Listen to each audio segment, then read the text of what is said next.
அனைவருக்கும் வணக்கம். நம்ம ரடா கணிதம் சேனல்ல போட்டித் தேர்வு கணக்குகள் பத்தி பார்த்துட்டு இருக்கோம். அந்த வரிசையில 99வது வருஷம் டிஎன்பிசியால் நடத்தப்பட்ட போட்டித் தேர்வு ஆணையத்திலிருந்து கேட்கப்பட்ட கேள்வி. என்ன குடுத்துருக்காங்க?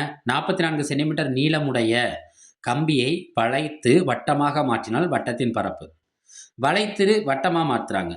அப்ப அந்த நீளம்ங்கிறது யார குறிப்பிடும்னா, இந்த நீளம் காலப்போக்குல வளைக்கப்பட்டா, அது யார குறிக்கும்னா, வட்டத்தோட சுற்றளவ குறிக்கும். யார குறிக்கும்? வட்டத்தின் சுற்றளவ குறிக்கும். நீளம் யாருக்கு சமமா போயிடுறாங்க? சுற்றளவுக்கு சமமா போயிடுறாங்க. வட்டத்தோட சுற்றளவுக்கு என்ன ஃபார்முலா?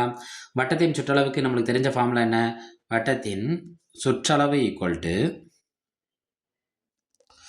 2πr. அப்ப இந்த 2πr யாருக்கு சமம்னா நீளத்துக்கு சமம். அப்ப 2πr ஈக்குவல் டு 44. நம்மளுக்கு 2 22/7 r ஈக்குவல் டு 44. ஆரம் தானே நம்மளுக்கு தேவை. அப்ப 44.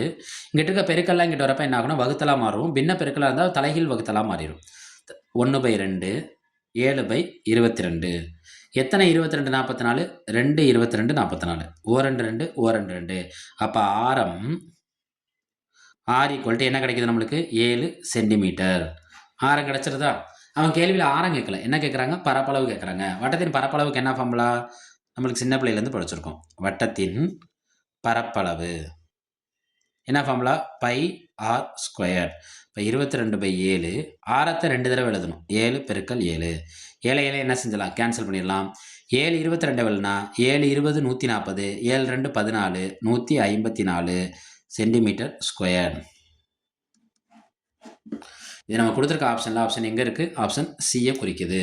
நம்ம ரடா கணிதம் சேனலை சப்போர்ட் பண்ணி சப்ஸ்கிரைப் பண்ணுங்கள். ஃப்ரெண்ட்ஸ் அண்ட் ஃபேமிலிக்கு ஷேர் பண்ணுங்கள். கமெண்டில் பதிவிடுங்க சந்தேகத்தை. நம்ம ரடா கணிதம் சேனலோட இந்த பிளேலிஸ்ட் எல்லாமே இருக்குது. அதை பார்த்து பயனடைங்க. போட்டித் தேர்வில் வெற்றி பெற வாழ்த்துக்கள்.